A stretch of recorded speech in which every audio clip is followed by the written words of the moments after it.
Prezados irmãos, boa noite a todos. Vamos dar início aos nossos estudos da noite. Só fazendo um lembrete, um pedido de que os irmãos que estejam com o telefone, por favor de desligar ou colocar no silencioso. Querido Mestre Jesus, queridos amigos e benfeitores dessa casa, que tanto nos amparam, nos assistem. Nesse instante, Mestre, nós elevamos os pensamentos ao Senhor e a Deus, nosso Pai de infinito amor e bondade, para poder agradecer a bondade, a misericórdia divina, a oportunidade que nos é dada de estarmos nessa casa, estudando, aprendendo e recebendo ainda as bênçãos que descem do alto em nosso benefício, da fonte inesgotável do amor divino, trazendo-nos saúde, trazendo-nos paz, o amparo, a proteção e os fluidos de que a gente necessita. Nós lhe rogamos, Mestre, nesse instante, que o vosso amor, a vossa proteção esteja conosco, que o Senhor nos inspire e nos ajude nos estudos da noite, de maneira a podermos ler, comentar, bem como também escutar e compreender da melhor maneira possível. E que também sejam trazidos a todos nós aqui presentes, encarnados e desencarnados, o amparo, a assistência que a gente necessita. Lhe rogamos ainda, querido amigo, em favor de nossos entes queridos, daqueles que amamos, que não estão aqui hoje conosco, que o Senhor leve aos nossos lares, aos lares dos familiares, dos vizinhos, dos amigos e mesmo dos desafetos, o amparo, as bênçãos, a assistência que recebemos nessa hora. Ave Maria, cheia sois de graças, o Senhor é convosco. Bendita sois vós entre os anjos, bendito o fruto de vosso ventre, Jesus. Mãe Santíssima, rogue a Deus por nós, pecadores, encarnados e desencarnados, hoje, agora e sempre, que assim seja. E com a nossa prece, em nome de Deus, nosso Pai, de Jesus, nosso Mestre amado, e de Paulo de Tarso, patrono de nossa casa, damos por iniciada a reunião de estudos evangélicos da noite, na santa paz do Senhor, que assim seja. Meus irmãos, hoje nós vamos dar continuidade ao estudo do capítulo 13 do Evangelho segundo o Espiritismo. Hoje, que tem por título, não saiba a vossa mão esquerda o que dê a vossa mão direita. Sendo que o nosso tema da noite tem o subtítulo, o óbolo da viúva. É uma passagem do Evangelho de Marcos, no capítulo 12, versículos 41 a 44, e está presente também no Evangelho de Lucas, no capítulo 21, versículos 1 a 4. O texto citado por Kardec é o seguinte: estando Jesus sentado defronte do gasofilácio, a observar de que modo o povo lançava ali o dinheiro, viu que muitas pessoas ricas o deitavam em abundância. Nisso veio também uma pobre viúva, que apenas deitou 2 pequenas moedas, do valor de 10 centavos cada uma. Chamando então seus discípulos, disse-lhes: em verdade vos digo que esta pobre viúva deu muito mais do que todos os que antes puseram suas dádivas no gasofilácio. Por isso que todos os outros deram do que lhes abunda, do que lhes sobra, ao passo que ela deu do que lhe faz falta. Deu mesmo tudo o que tinha para seu sustento. No Livro dos Espíritos, nós vamos hoje estudar, conjugada a esse texto do Evangelho, a pergunta de número 888, que é a seguinte: que se deve pensar da esmola? Resposta do Espírito de Verdade: o homem reduzido a pedir esmola se degrada moral e fisicamente, embrutece-se, Uma sociedade que se baseie na lei de Deus e na justiça deve prover a vida do fraco, sem que ele seja humilhado. Deve assegurar a existência dos que não podem trabalhar, sem lhes deixar a vida à mercê do acaso e da boa vontade de alguns. Letra A. Então reprovais a esmola? Resposta. Não é a esmola que é reprovada, a ajuda material, mas a maneira pela qual normalmente é dada. O homem de bem que compreende a caridade segundo Jesus vai ao encontro do infeliz, sem esperar que este lhe estenda a mão. A verdadeira caridade é sempre boa e benevolente, está tanto na maneira por que é dada, quanto no ato em si. O serviço prestado com delicadeza tem duplo valor. Se o for com altivez, a necessidade pode obrigar quem o recebe a aceitá-lo, mas o seu coração pouco se comoverá. Lembrai-vos também de que a ostentação aos olhos de Deus tira o mérito do benefício. Disse Jesus que a vossa mão esquerda ignore o que der a vossa mão direita. Com isso ele vos ensina a não macular, a não sujar a caridade com o orgulho. É preciso distinguir a esmola propriamente dita da beneficência. Nem sempre o mais necessitado é o que pede. O temor de uma humilhação detém o verdadeiro pobre, que muitas vezes sofre sem se queixar.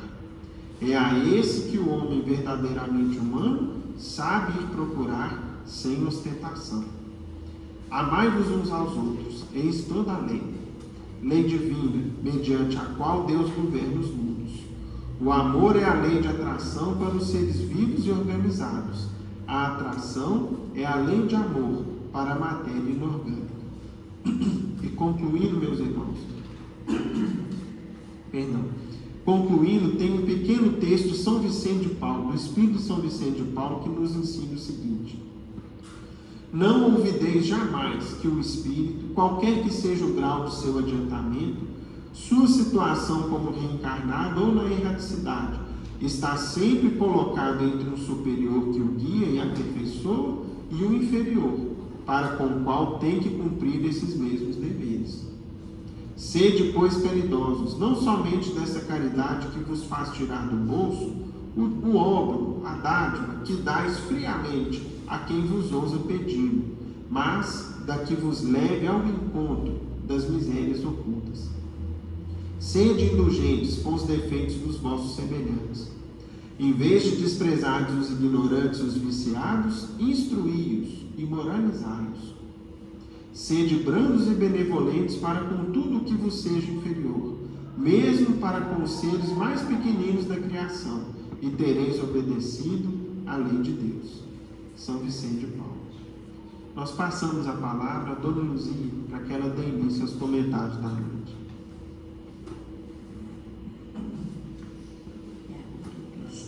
Boa noite a todos.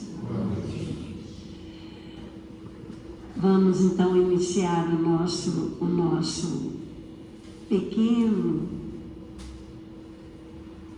nossa pequena contribuição, e pequena mesmo, bem pequena, porque de nós a gente não tem muito a dar. Mas vamos buscar aqui na doutrina a forma melhor do estudo. E eu gostaria de iniciar esse tema que está colocado no Evangelho segundo o Espiritismo, no capítulo 13, no item 5. O assunto nosso hoje é sobre a caridade.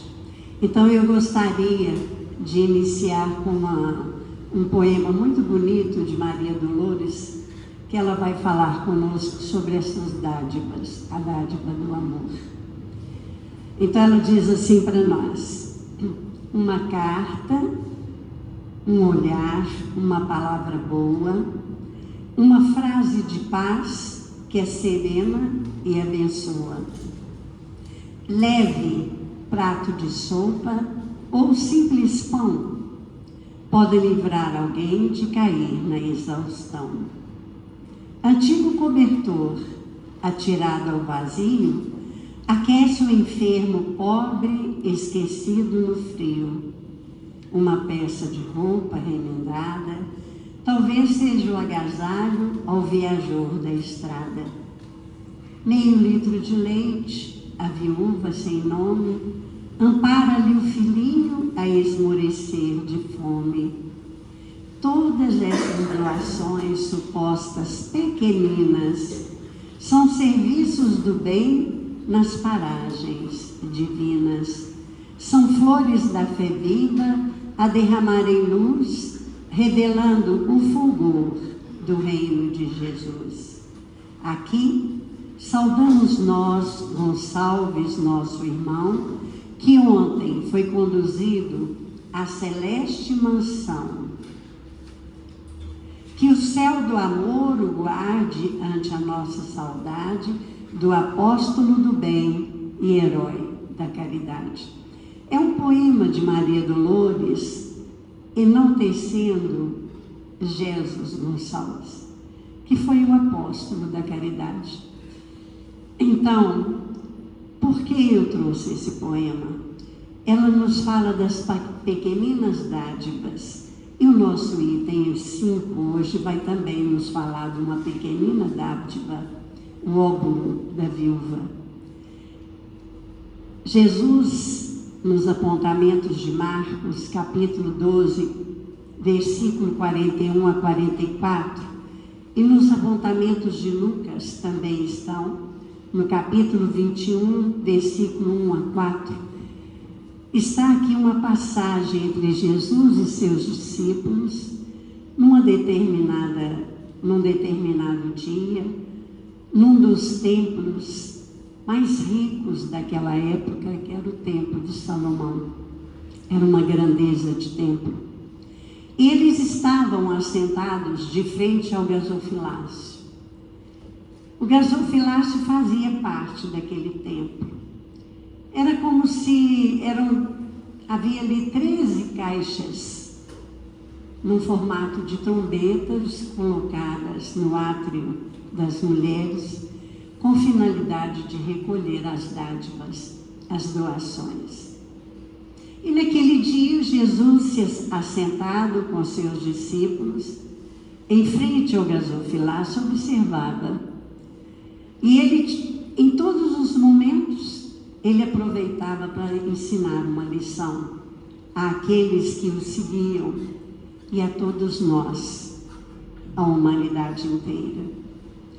Ele então viu, chegando ali, no primeiro momento, que pessoas ricas, fariseus, garbosos, bem vestidos, chegavam e deitavam em abundância a dádiva ou a doação dentro do gasofilácio. E Jesus observava aquilo. De repente, se aproximou uma senhora, uma pobre viúva. E essa viúva colocou 2 moedas, 2 moedinhas no valor de 10 centavos cada uma hoje, com valor bem parco, bem pequenininho.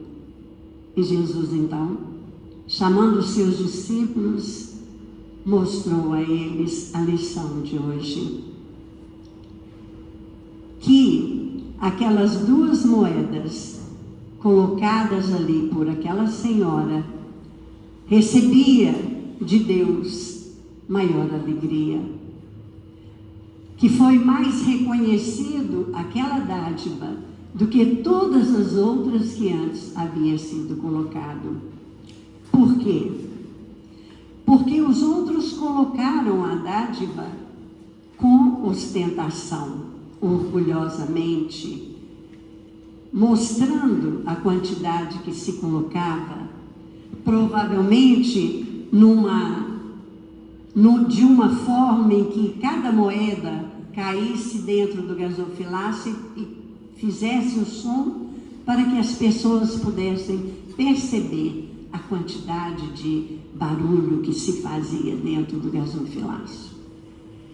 E ela não. ela colocou 2 moedinhas pequenininhas que provavelmente nem som fizeram, mas ela colocou numa doação espontânea, porque ali ela havia doado por sacrifício, até mesmo dela própria. Ela doara aquilo que serviria para o seu próprio sustento. Se nós analisarmos hoje, uma senhora quando fica viúva, geralmente ela tem a família, ela tem os filhos que cuidam, ela tem hoje, né, as instituições próprias para cuidar. Mas no tempo de Jesus não havia isso. Então aquela pobre senhora, ela não tinha ninguém por ela. Se ela não tivesse filhos e nenhuma família, ela seria ali uma criatura que não tinha realmente recursos, que vivia quase que da mendicância. Então ela não era obrigada a colocar nenhum valor ali no gasofilácio. Não havia necessidade dela colocar aquela dádiva, mas ela colocou. Ela doou. Ela espontaneamente. Então a lição de hoje, do tema de hoje, é para que nós possamos perceber a diferença entre dar uma esmola e fazer uma caridade. Quando os espíritos superiores perguntaram a Kardec perguntou aos espíritos superiores como Jesus entendia a caridade, e eles responderam: benevolência para com todos, ou seja, bondade, indulgência para com os erros alheios e perdão das ofensas. Nós passamos então a compreender que a caridade vai além da esmola. Além.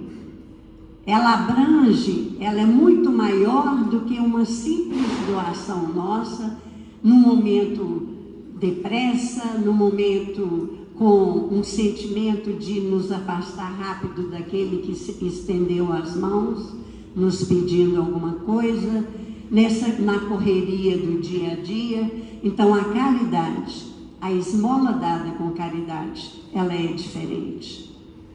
Então esse é o tema.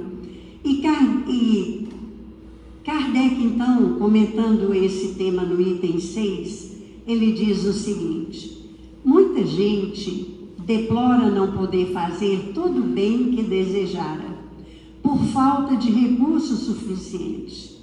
E se desejam possuir riqueza, dizem, para lhes dar boa aplicação. Sem dúvida, louvável é a intenção e pode até em alguns ser sincera. Dar-se-á, contudo, seja completamente desinteressado em todos?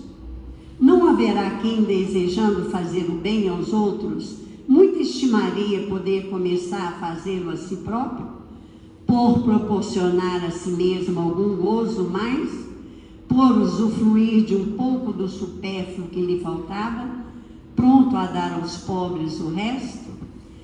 Que é o que acontecia ali naquele momento da dádiva no gasofilácio. Os ricos colocavam aquilo que abundava na mesa deles.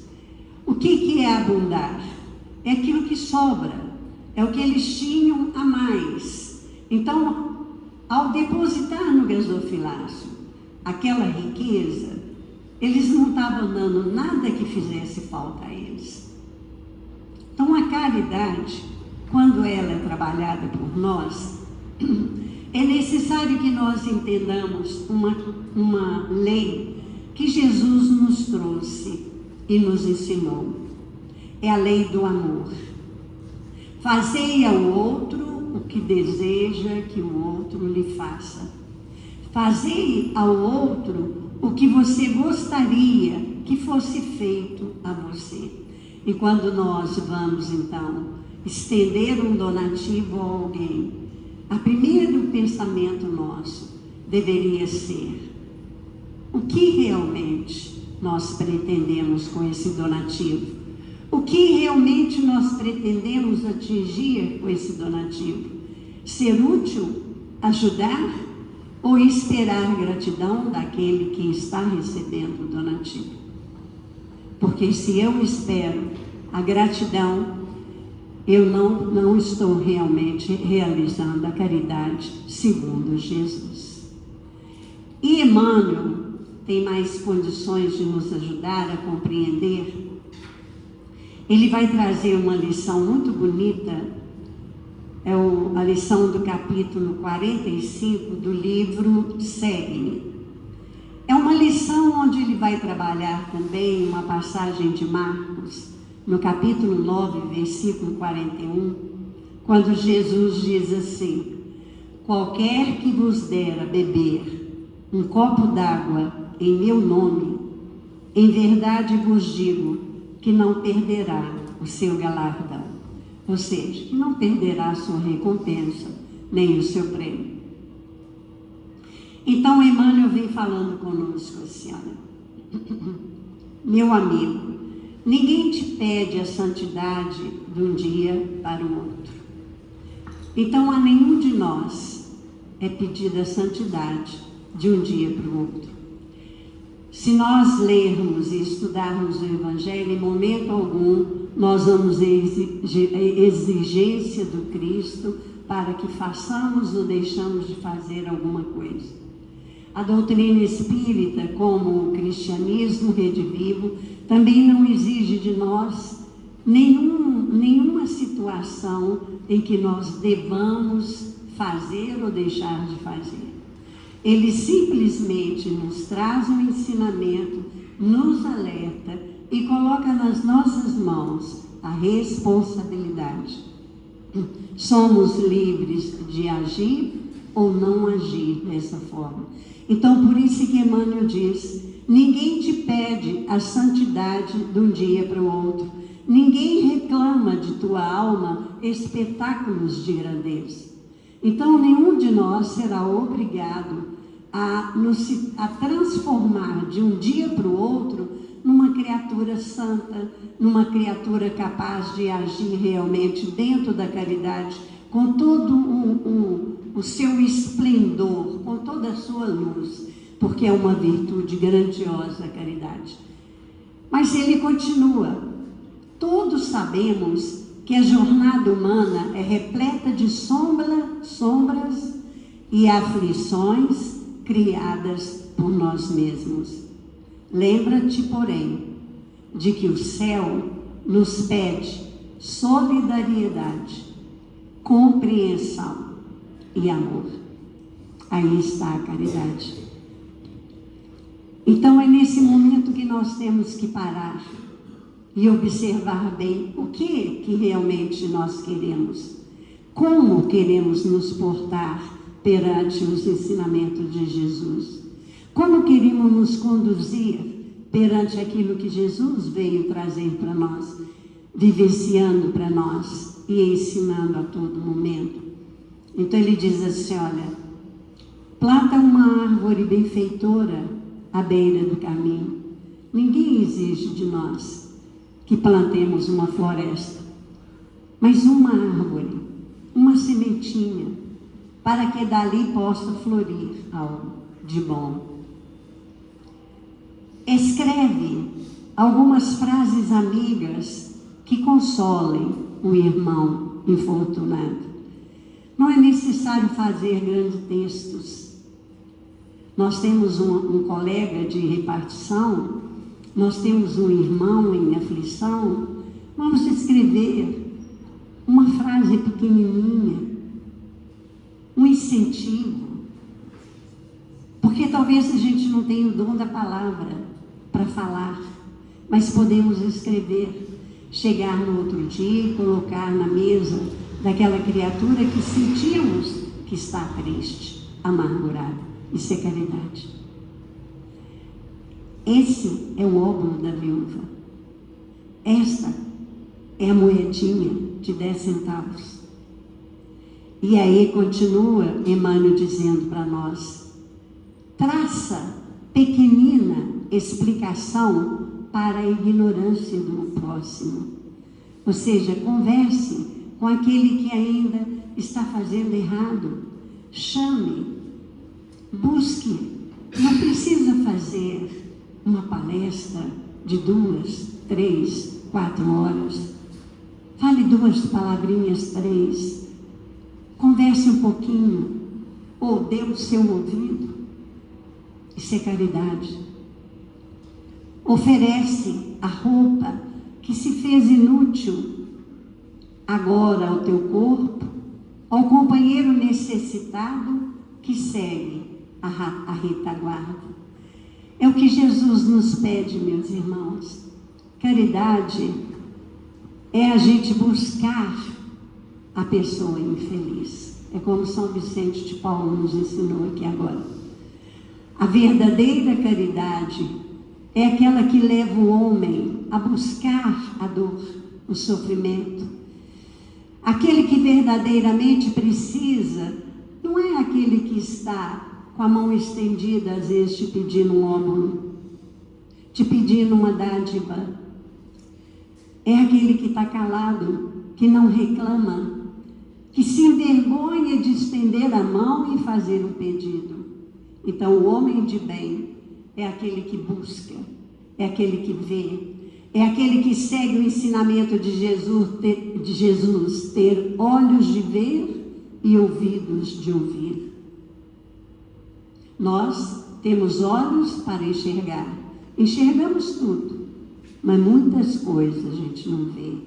O ver é diferente, o ver é sentir, o ver é compreender, o ver é buscar. E ouvidos de ouvir, nós escutamos sons, barulhos. O escutar é diferente do ouvir. O ouvir é refletir, é analisar, é repetir conosco mesmo. O soluço do irmão está me magoando? O soluço do irmão está doendo em mim? É isso que o óbolo da viúva nos ensina. Por menor que seja a nossa ação, porque Deus, Ele não olha o ato, Ele olha a intenção. Então, por menor que seja a nossa ação dentro da caridade, por pequenina que sejam os nossos atos, é isso que Jesus quer que façamos. E é isso que Emmanuel está nos dizendo. Divide, sem alarde, as sobras do teu pão com o faminto. Sorri para os infelizes. Dá uma prece ao agonizante. Acende a luz de um bom pensamento para aquele que te precedeu na longa viagem da morte. Estende o braço à criancinha enferma. Leva um remédio ou uma flor ao doente. Ele não está pedindo uma corbelha e nem tampouco um buquê de flor. Uma. É o óbolo da viúva. É a pequena moeda. É um pequeno ato. É a doação espontânea que fazemos, levando os nossos mais nobres sentimentos em busca daqueles que necessitam. E continua Emmanuel. Improvisa um pouco de entusiasmo para os que trabalham contigo. Emite uma palavra amorosa e consoladora onde a candeia do bem estiver apagada. Conduze uma xícara de leite ao recém-nascido que o mundo acolheu sem um berço enfeitado. Não é para levar uma caixa de leite, não. É uma xícara. Concede alguns minutos de palestra reconfortante ao colega batido. E aí ele vem fazendo uma analogia lindíssima. O rio é um conjunto de gotas preciosas. Quando nós olhamos o Amazonas, quando nós olhamos o São Francisco aqui, né, em Minas, e percebemos e vamos buscar sua origem, é uma pequena mina e um pequeno filete de água que vai descendo tomando o seu curso, o seu rumo certo, e vai desaguando sobre esse pequeno filete, vários outros pequenos filetes, até que se forma essa extensão imensa de água que corre em vários estados. É o que Emmanuel está dizendo para nós sobre a caridade, que é de pequeninas gotas em pequeninas gotas, preciosas, porque elas vêm carregadas do nosso amor, é que vamos formar a grande corrente, o grande rio da caridade entre os homens. E aí ele continua dizendo: a fraternidade é um sol composto de raios divinos, emitidos por nossa capacidade de amar e servir. Ou seja, o amor fraterno, o amor entre os irmãos, é formado, é composto por um sol de raios divinos, emitidos pela nossa capacidade de amar e de servir. E aí ele vai nos questionar: quantos raios libertaste hoje do astro vivo que é teu próprio ser imortal? Quantos raios saíram hoje do nosso coração em prol do nosso irmão? Recorda? O Divino Mestre que falou, trouxe lições inesquecíveis em torno do vintém de uma viúva pobre, que é o item hoje estudado, de uma semente de mostarda, que é a menor semente, de um dracma perdido. Ou seja, essa dracma perdida é uma outra parábola, é um outro ensinamento de Jesus. Uma senhora perdeu uma dracma, que é uma moeda também, era um tipo de uma moeda menor, de valor menor, e ela fez de tudo, revirou a casa toda, acendeu todas as candeias para achar o seu dracma perdido. É o que Deus faz conosco, filhos pródigos.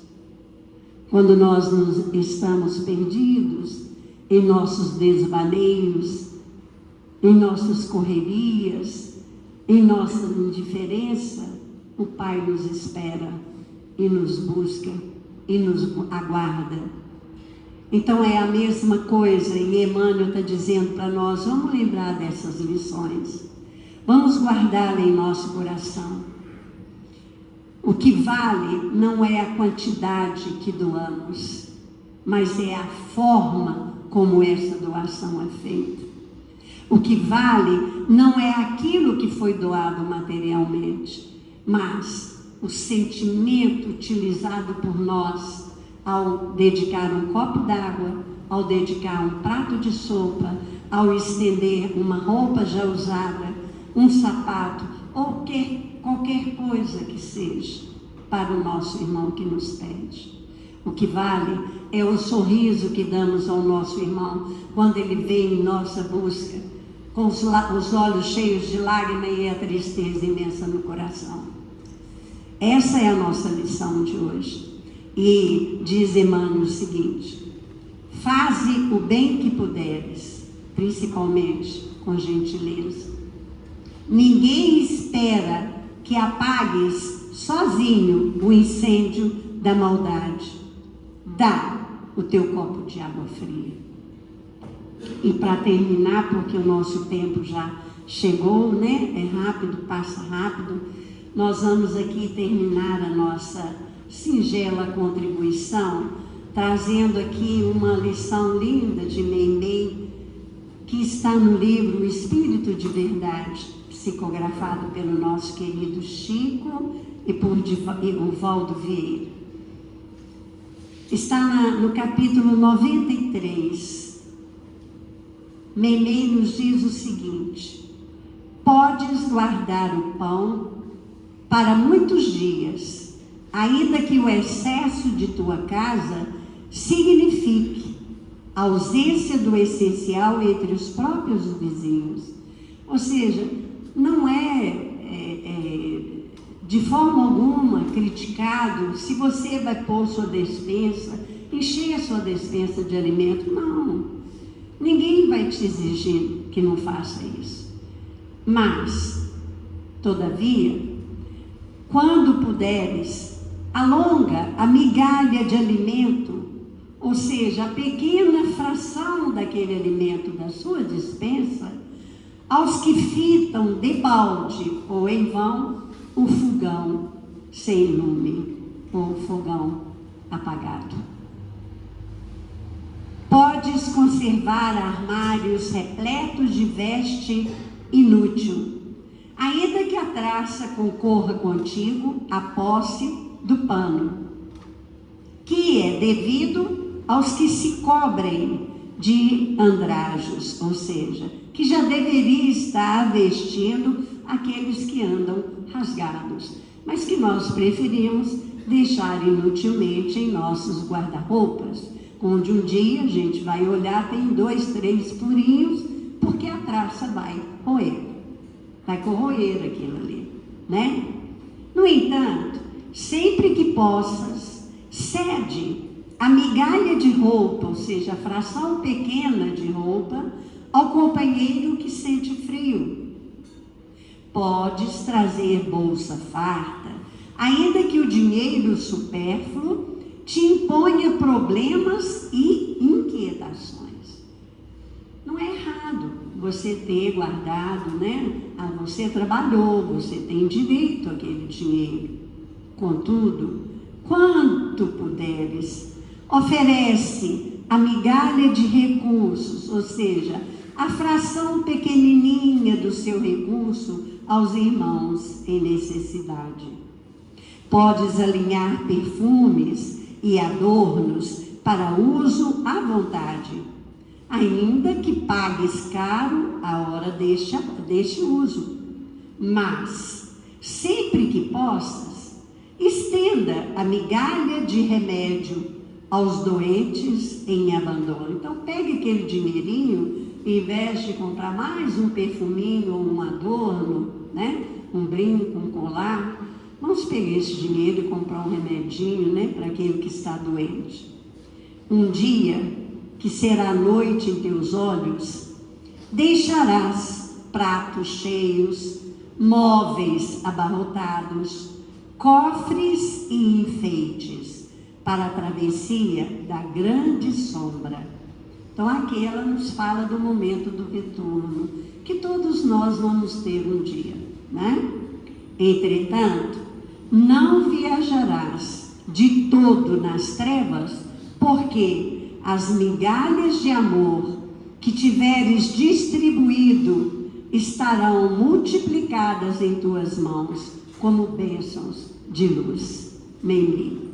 Então, tudo aquilo que nós dividimos em frações pequenas com os nossos irmãos necessitados, e não só os necessitados materiais, porque existem irmãos que não precisam de nada material, mas que precisam de uma palavra amiga, de um ombro amigo, de um ouvido amigo, de um consolo muitas vezes, de um aconselhamento, né? Então, tudo que dividirmos, por menor que seja, será o facho de luz, o farol na nossa mão, a tocha, né? A lanterna que vai clarear o nosso caminho de retorno à nossa verdadeira vida espiritual.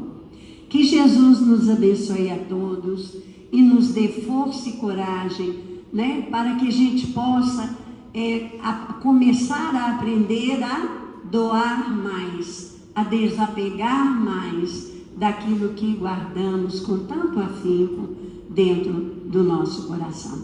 Que assim seja. Meus irmãos, boa noite a todos. Hoje a gente está vivendo, né, uma noite mais fria em Belo Horizonte, e possivelmente quando a gente se preparava para vir aqui para casa, para estar presente, a gente se lembrou com alegria daquele agasalho, daquela calça mais quente, uma meia que nos aquece os pés, uma calça comprida, e a gente falou, que coisa boa. né? Não vou sentir frio. Pode vir o vento, se cair a chuva, esfriar um pouco mais, eu vou estar protegido. E ao mesmo tempo, meus irmãos, nesse momento, o coração nosso deve ser tocado no seguinte sentido: e quem sente frio nessa hora? Até que ponto está no meu alcance socorrer, amparar e prover com pouco, com uma migalha? Às vezes com o agasalho que eu tenho, um cobertor sobrando, aquele que nessa hora nenhum possui. E aí quando a gente precisa de algo e não tem, vamos supor, chega o frio, a gente não acha o agasalho, a gente vê quanto ruim é sentir frio. Ou quando a gente está com fome por algum motivo, a comida demora, a gente vê como a fome incomoda e assim por diante.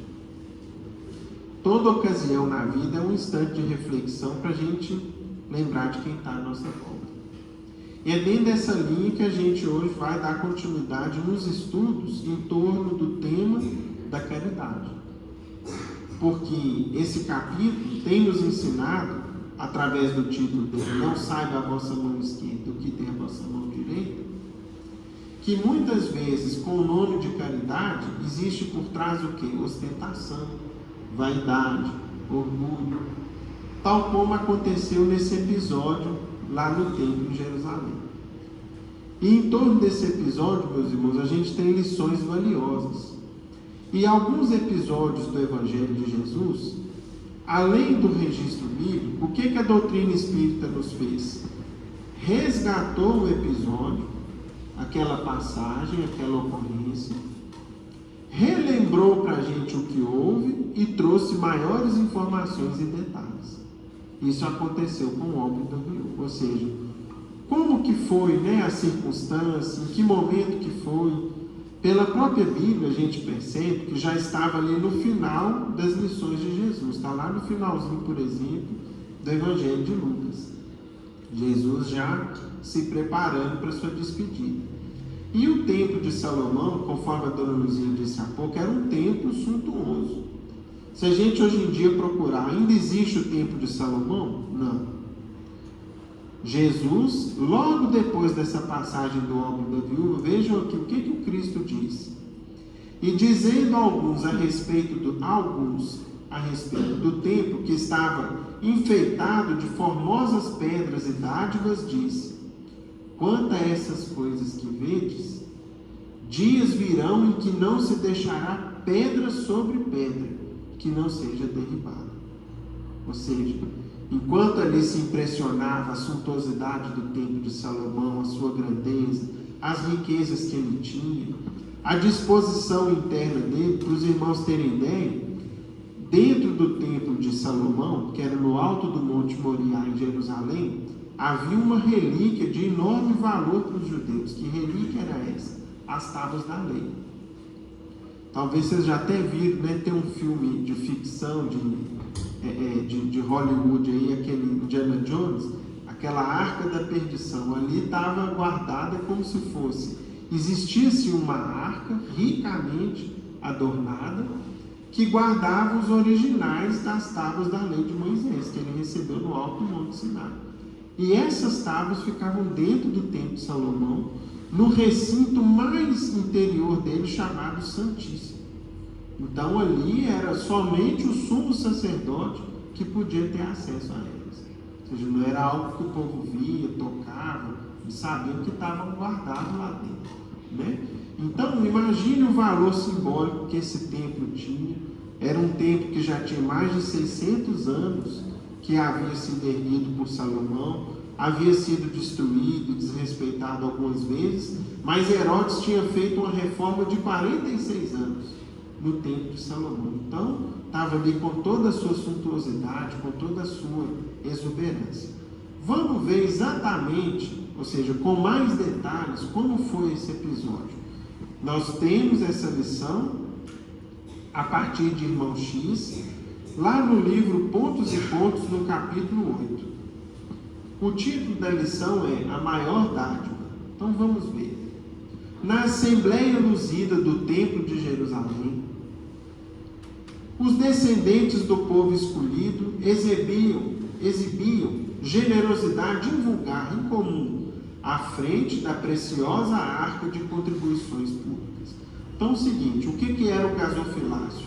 Era uma espécie de uma urna, onde as pessoas vinham e colocavam ali os donativos. E aquilo é como se tivesse um lugar central. É como se aqui no solar a gente colocasse uma urna no meio da mesa aqui, para durante a reunião a gente vir e despejar, né?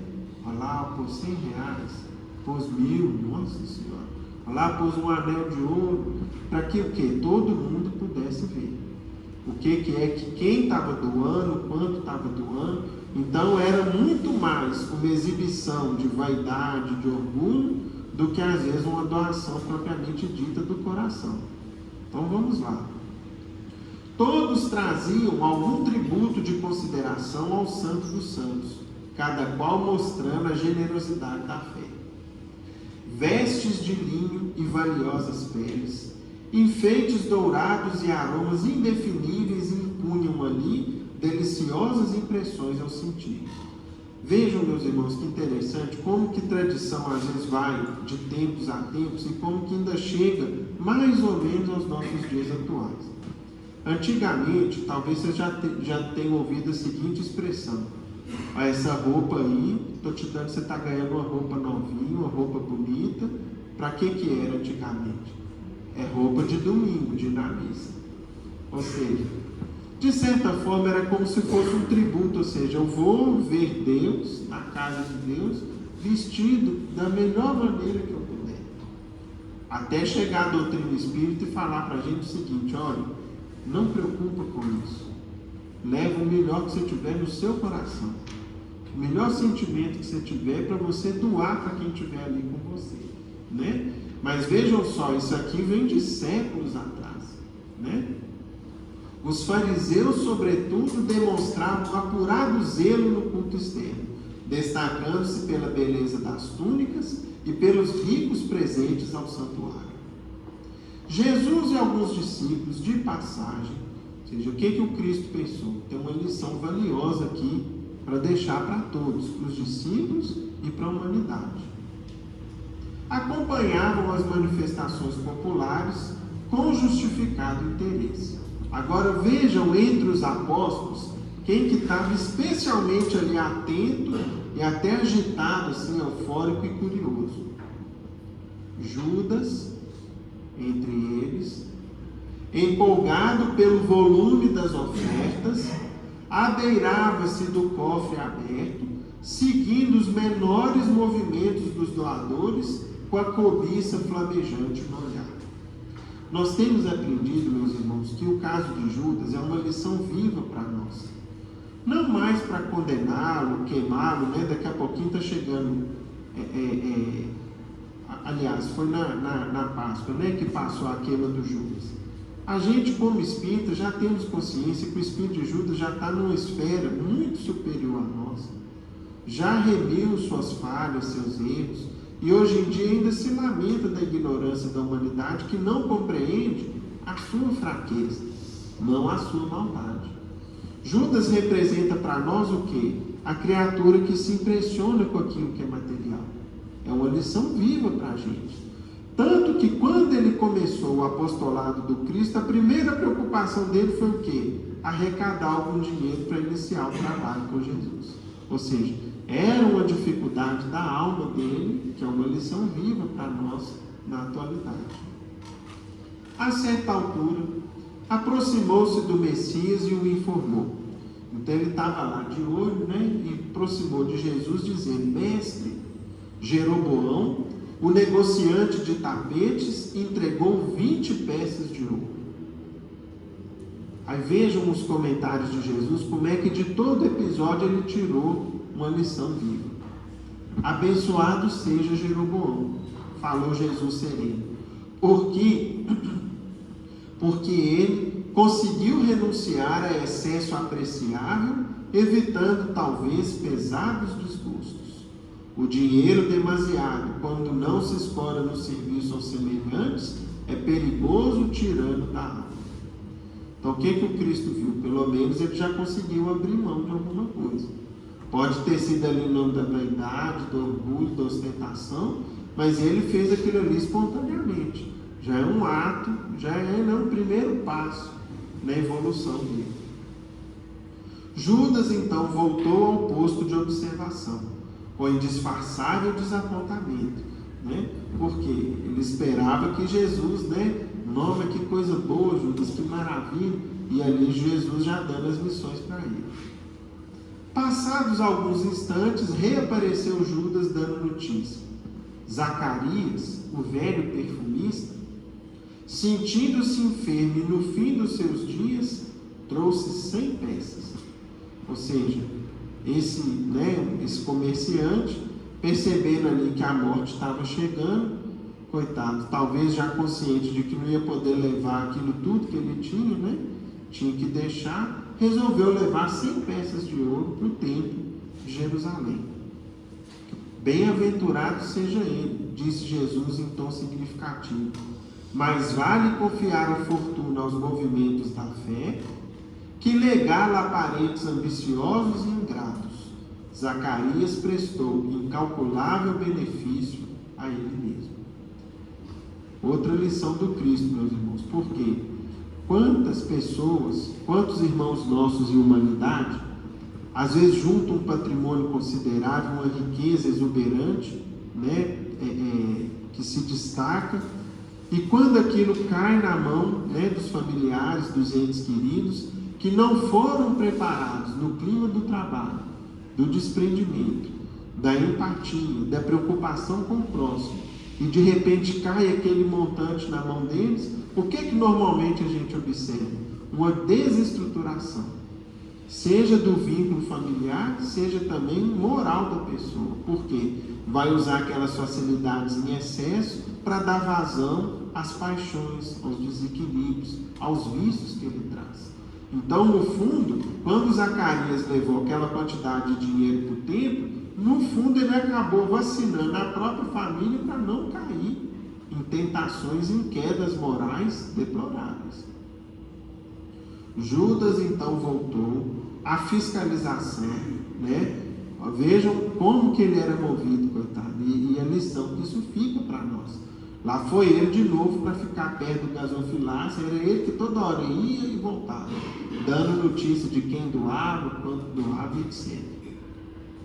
Logo depois, voltou ao grupo de Jesus e dos discípulos, dizendo: a viúva de Cã, o mercador de cavalos que faleceu recentemente, acaba de entregar todo o dinheiro que recebeu dos romanos pela venda de grande partida de animais. E baixando o tom de voz, completava cauteloso a observação. Dizem por aí que alguns centuriões planejavam roubar-lhe os bens. Ou seja, ela trouxe o dinheiro que ela vendeu porque mais cedo ou mais tarde corria um boato aí que ela seria assaltada. Jesus sorriu e considerou. Muitos recursos amontoados sem proveito provocam as sugestões do mal. Feliz dela que soube preservar-se contra os malfeitores. Vejam que interessante, meus irmãos. Quando qualquer um de nós ameaça uma determinada quantia, vamos supor, um ou outro fica sabendo que a gente tem determinada quantia, determinada soma em dinheiro dentro de casa, infelizmente aquilo ali, às vezes aquela notícia vai correr, mais cedo ou mais tarde uma pessoa mal intencionada vai pensar em quê? E se eu for lá uma hora e pegar para mim? E nesse ato criminoso, o que pode acontecer? Às vezes está aí a notícia todo dia na imprensa, um latrocínio, A pessoa invade a casa do outro, tem ali uma reação, a pessoa reage contra o malfeitor, é machucado, é ferido, ou às vezes perde a própria vida. Antes a gente se prevenir disso, abrindo mão daquilo que nos sobra e que a gente não vai precisar, do que a gente passar por um desgosto ou situação infeliz dessa natureza. Judas, curioso, voltou então para a posição e retornou daí a algum tempo. Mestre, Efraim, o levita de Cesareia, entregou 200 moedas, 200 Jesus. Aquilo ali, ele ficou impressionado. Bem-aventurado seja Efraim, falou o amigo divino sem se afetar. Ou seja, aquilo ali para o Cristo não fazia diferença nenhuma. É grande virtude saber dar o que sobra, em meio de tantos avarentos que se rejubilam à mesa, esquecendo os infelizes que não dispõem de uma casca de pão, de um farelo de pão. Nesse instante, entrou no templo uma viúva paupérrima, a julgar pela simplicidade com que se apresentava. Diante do sorriso sarcástico de Judas, então vejam que interessante, meus irmãos, essa informação a mais que o irmão X traz. Além dela abrir mão daquilo que iria fazer falta para ela, o que ela enfrentou ali também? O deboche, a ironia, o sarcasmo daqueles que iam doar para fazer cena, para fazer um espetáculo para quem estava observando. Então, diante do sorriso sarcástico de Judas, Jesus resolveu acompanhá-la de perto, no que foi seguido pelos demais companheiros. A mulher humilde orou. Primeiro, levantou os pensamentos a Deus e apresentou 2 moedinhas ao fausto religioso do santuário famoso. Muitos presentes riram-se, irônicos, mas Jesus apressou-se a esclarecer. Então a maioria tomou aquilo ali o quê? Como deboche, né? Olha lá, o que adianta trazer esse tiquinho, 2 moedinhas de 10 centavos, não adianta para nada, não serve para nada, né? Está perdendo o tempo dela. Enfim, os comentários deviam ser os mais infelizes possíveis. E Jesus, nessa hora, o Cristo falou: em verdade, esta pobre viúva deu mais que todos os poderosos aqui reunidos, porquanto não vacilou em confiar ao templo o que possuía para o seu próprio sustento. Ou seja, meus irmãos, qual que é a ideia central, conforme dando continuidade ao que a dona Luzia comentou para a gente, mas que a gente observa aqui é o seguinte: a questão não é o tanto, a quantidade do que se dá, é o sentimento envolvido, e mais, a disposição pessoal de se sacrificar em benefício do outro.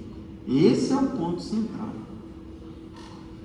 A partir do momento em que eu me disponho a me sacrificar, ou seja, naquele dia talvez ela abra mão de uma refeição, de um almoço, de uma janta, de um café, de comprar um pão, para quê? Levando aquele donativo no intuito de ajudar, pensando no sofrimento alheio. Esse é o valor. E mais, o amor que ela colocou, porque ali ela não queria mostrar nada para ninguém. Pelo contrário, ela ainda teve que enfrentar o deboche, a zombaria, o sarcasmo das pessoas presentes, e ela foi corajosa para fazer o seguinte: o meu ato não é com as pessoas que estão ali, é com Deus. Estou levando a minha ajuda, pensando em Deus e no sofrimento e na necessidade dos meus irmãos. Esse é o grande valor que a gente tira dessa lição. Só que ainda vai ter uma surpresa que o irmão X trouxe aqui para a gente. Vamos ver a continuidade da lição. A observação caridosa do Cristo congelou a crítica reinante. Naquela hora todo mundo, calou fundo a lição. Pouco a pouco, o enorme recinto tornou a calma. O templo foi esvaziando, as pessoas foram indo embora. Israelitas nobres e sem nome abandonaram rumorosamente o domicílio da fé. Jesus e os apóstolos foram os últimos a sair. Quando se dispunham a deixar o enorme salão vazio, eis que uma escrava, de rosto avelhentado, ou seja, uma senhora já mais velha, e passos vacilantes, surgiu para atender ao serviço da limpeza. Então todo mundo tinha ido embora, veio uma velhinha andando com dificuldade para fazer a limpeza do salão lá do templo de Salomão. Movimentava-se de maneira ligeira. Aqui, num canto, recolhia flores esmagadas. Além, absorvia em panos úmidos a sujeira deixada por enfermos descuidados. Tinha um sorriso nos lábios e a paciência no olhar, brunindo o piso em silêncio para que o ar se purificasse na sublime residência da lei. Então, o que ela fazia? Pegava, limpava a sujeira aqui e ali, tirava um ou outro resto de flor, de um arranjo de flores, uma ou outra sujeira que alguém deixou, às vezes até excrementos das pessoas enfermas, ia lá, passava o paninho molhado, sorrindo, alegremente, feliz de deixar o quê? O chão limpinho. Igual às vezes a gente observa esse chão aqui do solar, não é simples, mas está sempre ilustrado. Esse vermelhão que tem aqui de muitos anos, desde quando eu era criança, é o mesmo piso aqui. E a gente chega e ele está lustrado, está aí brilhando. Então ela ia lá, passando pano, limpando daqui e dali, tirando a sujeira. Pedro, agora a sós com o Messias, ainda impressionado com as lições recebidas, perguntou: Senhor, foi então a viúva pobre a maior doadora no templo de nosso Pai? Aí Jesus respondeu: realmente, respondeu Cristo, a viúva deu muito, muitíssimo, porque enquanto os grandes senhores aqui testemunharam a própria vaidade, ou seja, estavam ali muitas vezes fazendo um espetáculo para aparecer, para poder os outros falarem do tanto que ele doou. Por exemplo, Judas deu notícia de quanto que cada um deu nos centavos, 200 peças, 20, 100, e aquilo ali, a conversa ia correr, alimentando a vaidade dos ricos, com inteligência, desfazendo-se de bens que só lhes constituíam embaraço à tranquilidade futura. Ou seja, o que eles fizeram no fundo fez com que eles evitassem problemas para eles mesmos, aquelas sobras que eles levaram. Ela entregou a Deus aquilo que significava alimento para o próprio corpo. Jesus então fez pequena pausa, apontou com o indicador a serva anônima que se incumbia da limpeza sacrificial e concluiu: a maior benfeitora para Deus, aqui no entanto, não é a viúva humilde que se desfez do pão de um momento, é aquela mulher, dobrada de trabalho, ou seja, já velhinha, encurvada de tanto trabalhar, frágil e macilenta, que está fornecendo à grandeza do templo o seu próprio suor. Ou seja, o que ela gastou monetariamente? Nem as 2 moedinhas da viúva, mas ela lhe doava mais, porque ela dava de si mesma. E ela dava, meus irmãos, no serviço da limpeza, que não é um serviço fácil. Hoje em dia, num templo igual aqui do solar, existe uma grande higiene, por exemplo, aqui no nosso salão. Mas vocês imaginem, por exemplo, no templo de Salomão, numa época em que faziam-se sacrifícios dentro do templo.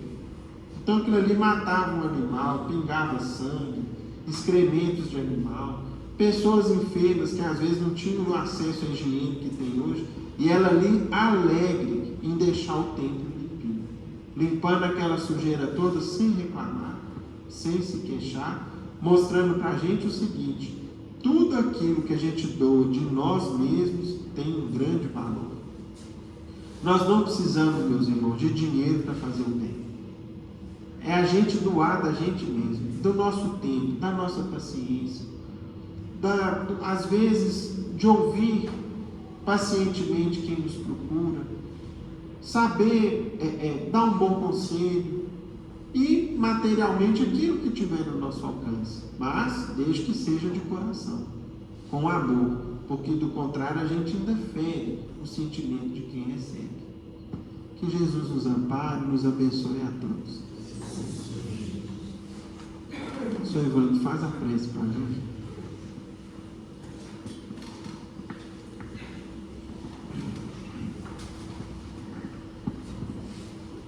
Querido Mestre Jesus, nós estamos elevando o pensamento a vós, Senhor, agradecendo pelas lições da noite, pela bênção, pelo amparo, pela assistência que temos recebido, pela vossa misericórdia em nossas vidas.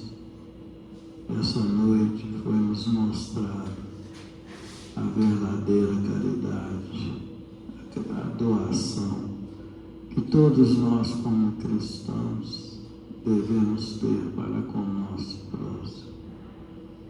O desapego às coisas materiais, coisas que aqui permanecem, pois vamos levar conosco só os patrimônios do Espírito, a inteligência e as virtudes.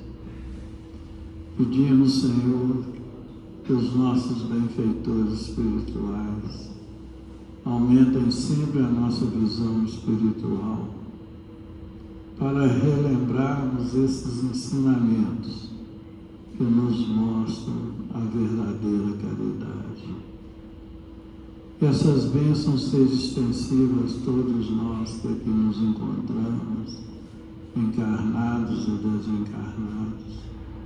Que ela seja estendida aos nossos lares, aos hospitais, aos cancerosados, aos leprosados, aos manicômios, aos presídios, aonde houver dor, aflição, padecimento, que um emissário seu esteja sempre presente, levando consolo, a resignação e a paz.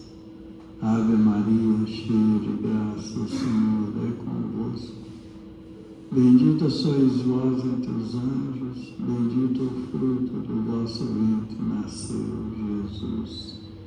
Santa Maria, Mãe de Jesus, rogai a Deus por nós, pobres pecadores, encarnados e desencarnados, hoje, agora e sempre, que assim seja. Devolvemos a palavra ao nosso irmão Lucas, para que ele possa encerrar a reunião da noite.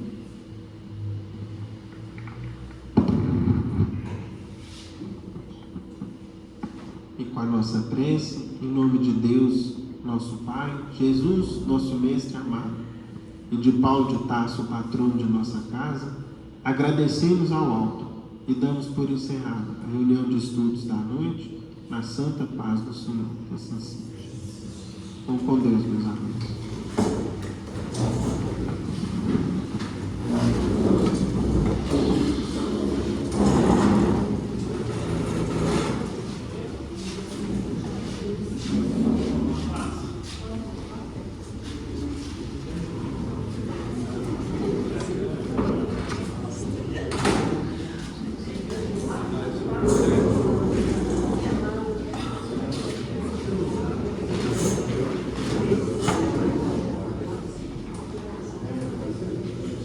E aí, como é que tá? Fazia frio. Tá vendo? Já tem lá?